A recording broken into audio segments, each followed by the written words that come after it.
is welcoming you to Community Museum Association of Prince Edward Island podcast, featuring Judy McDonald of the Farmers Bank of Rustico Museum in Rustico, Prince Edward Island. In this podcast, Judy is talking about Reverend Georges-Antoine Belcourt and his time in Rustico, PEI. This podcast was recorded on December 8th, 2011.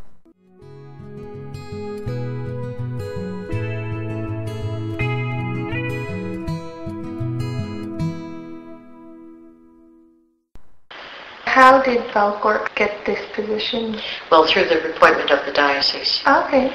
He was in Manitoba and working with the Métis. He was truly a missionary.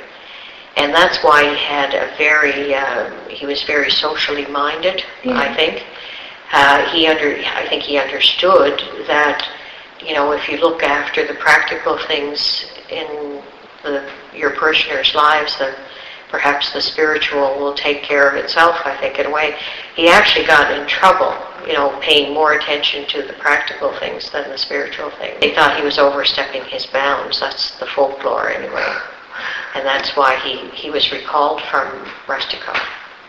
He actually died in New Brunswick, and he's buried in Memricook.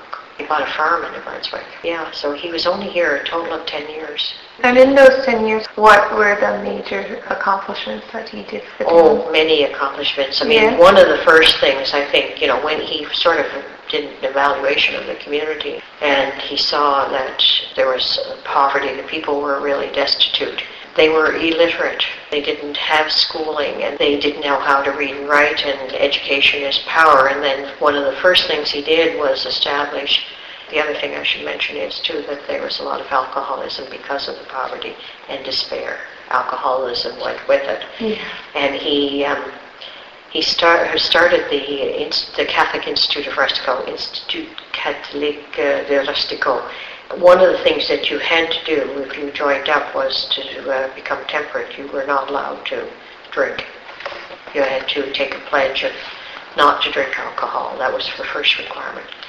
And he had a very good friend in Napoleon III's government who encouraged Napoleon III to send money. We don't have any accounting of how much money came this way, but we know that money came in order to build this building and to the books we still have books in the library here that are inscribed with Napoleon III. And these books, of course, were in the French language. And as time went on and they learned to read at the reading clubs, people were, just like when we have a reading club today, people takes a topic and presents it at the meeting, and then there's discussion. So it really meant that you had assignments and you had to produce. Yeah. So you had to come prepared to talk about a particular topic. And the topics were often scientific, related to farming and fishing and that kind of thing. So that at the same time as they were learning to read and write, they were also acquiring skills about how to manage the land and to grow crops and that kind of thing as well. And also probably one of the things they would have had is, how to really manage your finances, that kind of thing. They had large families and the land kept being divided and there was less and less land for the people who succeeded, the ownership. And so he looked for land, free land that was available on Prince Edward Island, in New Brunswick, and in Quebec in the Gaspé Peninsula. In fact, not this summer, the summer before, we had people who had migrated to the Matapedia Valley, who were all related to people in this community, and it would have been like 150 years ago that they migrated out. And so they had to agree that whoever picked their name out of a hat had to move out and settle in other communities. It was to provide more land to make a living for those who were farming.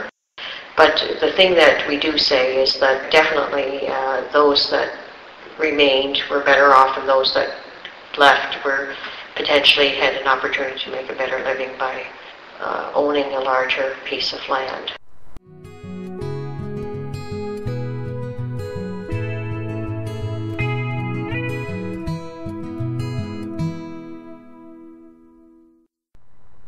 Special thanks to Judy McDonald.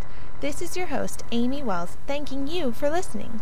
This podcast is a production of Community Museums Association of Prince Edward Island. We thank you for your support and encourage you to visit PEI's many community museums.